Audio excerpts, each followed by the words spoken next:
back to the Toffee Blues, your source for all things Everton. I am Connor Williams and we're back with another one of our end of season player reviews. This time it is on none other than Donny van der Beek. Yeah, exactly. Donny van der Beek. What can we say about this man? Towards the end, it's fizzled, hasn't it? Slightly.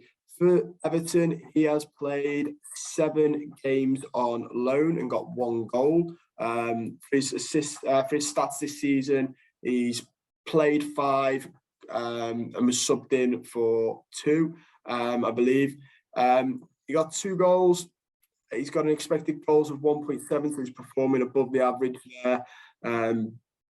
Shots on target 2, chances created 5, 275 passes, 14 dribbles attempted, only 4 of them successful, 21 tackles attempted, only 11 of them were successful. It's been up and down, hasn't it, for Van der Beek? It's been a little bit tough. I obviously started out some of the season with United and then moved to us in January. It's interesting, isn't it? It's interesting.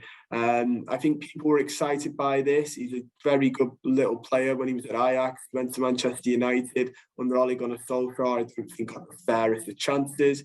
Everyone sort of was like, oh, this will be it. He'll rejuvenate his career. It wasn't option to buy, so everyone was like, oh, he might rejuvenate his career, push a move to Everton, or at least make some sort of progress at Everton and give the manager at Manchester United a headache. It's now Ten Hag, who I think he'll get games anyway, won't he, realistically? Donny van der Beek under Ten Hag. So, yeah, he's leaving the season. I don't think we'll push our interest in him. I think now Ten Hag's gone there. I think a lot of Blues are expecting him to stay there, myself included. He's been okay. I like the look of him, but I don't think I've seen enough of him that I would want us to push for a permanent deal. And if I'm being completely honest, his best game from memory is probably that Leeds game where we won 3-0. In that game, he had 88% pass accuracy, created 1 chance, won half of his tackles, 50% of them, 1 interception, 10 recoveries. He's only dribbled past twice, won 33% of his ground duels and 75% of his aerial duels, and only 2 fouls committed. He did play really well in that. It was his passing and moving that everybody liked as well. He just seemed to pass forwards, didn't he? He did have an expected assists of 0.1, which isn't brilliant. It means that he's not really got that killer ball into anybody because he's got no assists and he wasn't even expected to. I think he's one of those who passes the ball to the next. We'll have a look at his progression stats in a minute because I think that's where he shines a little bit more. But ultimately, yeah, it's been an interesting time. He's nice to watch. I think he's nice on the eye to watch, Donny van der Beek, and I think we all know the type of talent he has because of his time at Ajax. The biggest problem, I believe, is that United, they were playing him as a centre mid, and people going, that's not his position. He needs to be like a 10. A little bit further, or have that freedom like the Iwobi role that we've seen recently in the 4-3-3 that Lampard uses. And he didn't get played in that with us, and he didn't get played with that in Ole. Maybe Ten Hag will next season, and we'll see the better of Van der Beek.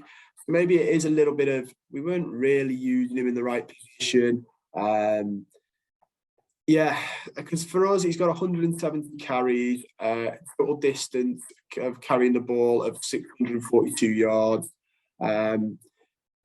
284 progressive distance. He is a good ball carrier, and I think when you look at his stats when he was at Ajax, he was a very complete sort of 10. He suited the Ten Hag system as well. Maybe that's another thing. Maybe he's a system player. Tackles per 90 were 3.9. To give you sort of an average, the highest in midfielders across Europe is Oscar Valentin with 4.17 per 90, and the lowest was Jack Court was 0.92. The average is 2.26. So he's above average in tackles.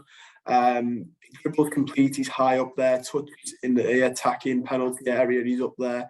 Pass completion's not awful. But yeah, I think that sums him up. Really good player. We really want to like him. Nice on the eye. I don't think we were playing him in the right system. I know he played well against Leeds, But it wasn't an amazing, I wouldn't say 30 million, here you go, let's have him off United right now. It was just you know what, he's a decent enough player. I'm surprised he can get games at United.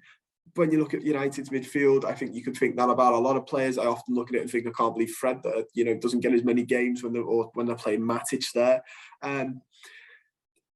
I think maybe we were using the wrong system for him. We'll have to wait and see what he does at United with Ten Hag. That'll be very interesting. I personally would not even entertain going for him for a permanent this summer. I think there's other options out there for us, and I don't think he'll come. I think he wants to. I think he still has something to prove at Manchester United, and he's got the right man now who has a lot of faith in him. So it'd be silly for him to leave now. But yeah, that's all I've got time for on Donny van de Beek. I think if I had to rate him out of 10 for this season, I'd probably give him a 6.5, maybe a 7 if I'm being generous. Don't forget to like the video, subscribe to the channel, comment down below any of your thoughts on Donny van de Beek. Give me your overall rating of him for the season. Let me know, would you go for him in the summer, or do you think we just let him stay at United and go for somebody new?